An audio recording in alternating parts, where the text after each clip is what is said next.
17A বা voters register যেটি second polling অফিসের কাছে থাকবে, এটি কিভাবে ফিল আপ করবেন, এর শুরুতে এবং শেষে কি লিখবেন, কোথায় কি লিখতে হবে, কার কার সই হবে, এই নিয়ে এই ভিডিওটি।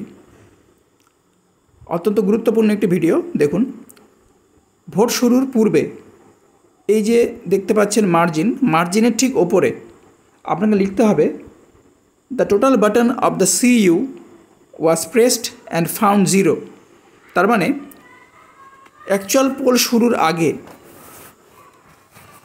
আপনি লিখে দিচ্ছেন এখানে যে মক পোলের পরে আপনি সমস্ত ডেটা ইরেজ করেছেন, তারপরে টোটাল চেপে আপনি দেখেছেন যে মেশিনে আর কোনো ভোট নেই, তার সপক্ষেই আপনাকে এখানে উপরে এই কথাটি লিখতে হচ্ছে।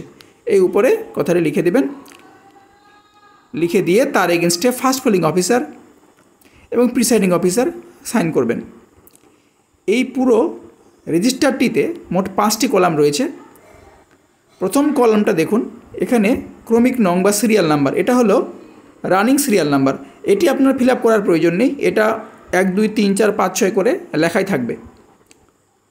দ্বিতীয়টি দেখুন, serial number of elector in the electoral role. তার মানে মার্কড কপিতে ওই ভোটারের যে সিরিয়াল নাম্বার, সেই সিরিয়াল নাম্বারটি আপনি এখানে লিখবেন, এটা আপনাকে লিখতে হবে।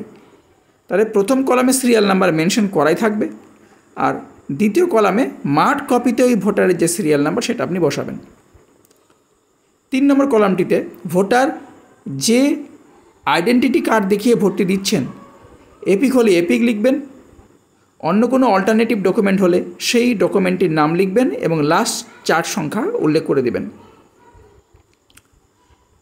4 নম্বর কলামটিতে ভোটার সিগনেচার করতে পারেন, আবার তিনি চাইলে টিপছাপও দিতে পারেন।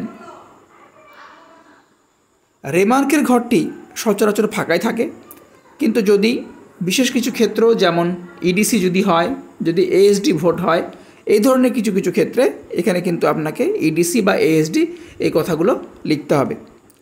এবারে দ্য মোস্ট ইম্পর্ট্যান্ট থিং সেটা হলো, যখন আপনার ভোট শেষ হয়ে গেল, আর কোনো ভোটার নেই, ভোট শেষ হয়ে গেল, তখন আপনাকে ওই লাস্ট ভোটারের পরে লাস্ট সিরিয়াল নাম্বার যেটা এন্ট্রি হলো তারপরে এখানে এই কথাটি লিখতে হবে। দুটো দাগ এভাবে হরিজন্টালি আপনি টেনে দিবেন, দিয়ে লিখবেন the last serial number of voter register 17A is. এখানে আপনি কোন সিরিয়াল নাম্বার লিখবেন, এখানে যে লাস্ট সিরিয়াল নাম্বারটি, লাস্ট রানিং সিরিয়াল নাম্বার যেটা থাকবে কলাম 1 থেকে নিয়ে সেটা আপনাকে এখানে বসাতে হবে। ধরে নেওয়া যাক কোনো একটি ভোট কেন্দ্রে 670টি লাস্ট ভোট হয়েছে, তাহলে এই 670 670 এই কথাটি আপনি the last serial number of voters register 17A is, এখানে 670 কথাটি লিখে দিবেন। লিখে দিয়ে এখানে নিচে প্রিসাইডিং অফিসার সাইন করবেন এবং ব্র্যাকেটের মধ্যে PRO লিখবেন, ডিস্টিংগুইশিং মার্ক দেবেন। যদিও নিচে একবার প্রিসাইডিং অফিসারের সিগনেচার হবে এবং ডিস্টিংগুইশিং মার্ক হবে এবং এদিকে ডেটটি বসবে। প্রিসাইডিং অফিসারের সিগনেচার ছাড়াও এখানে খুব মনে করে সেকেন্ড পোলিং অফিসারের সিগনেচার নেবেন, ব্র্যাকেটে সেকেন্ড পোলিং কথাটি বা সেকেন্ড পোলিং অফিসার কথাটি লিখে দেবেন। একই সঙ্গে খুব মনে করে পোলিং এজেন্ট, উপস্থিত পোলিং এজেন্টের সিগনেচার এখানে নিয়ে নেবেন এবং ব্র্যাকেটের মধ্যে পোলিং এজেন্ট কথাটি লিখে দেবেন, যেন বুঝতে সুবিধা হয় যে ইনারা পোলিং এজেন্ট। আপনি সেকেন্ড পোলিং অফিসারকে পরে পাচ্ছেন DCRCতে, কিন্তু ভোট কেন্দ্র থেকে বেরিয়ে গেলে আপনি তো পোলিং এজেন্টদের পাচ্ছেন না, সেজন্য অবশ্যই তাদের সিগনেচারগুলো মনে করে নেবেন। আর যখন DCRCতে আপনি অন্যান্য পোলিং ম্যাটেরিয়ালসের সঙ্গে এই ভোটার রেজিস্টারটিও পাবেন, ভেতরে চেক করে নিন যে এর মধ্যে কোনো পৃষ্ঠা যেন ছেঁড়া না থাকে এবং সিরিয়াল নাম্বারগুলো পরপর রয়েছে কিনা সেগুলো দেখে নেবেন। রানিং সিরিয়াল নাম্বারের কথা বলছি।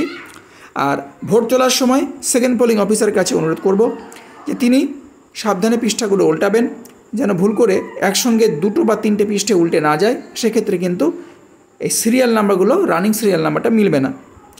তো thank you so much, thanks for watching. সবার সঙ্গে ভিডিওটি শেয়ার করুন যেন সবার পক্ষে ভোটের এই কাজটি সুষ্ঠুভাবে সম্পন্ন করতে সুবিধা হয়।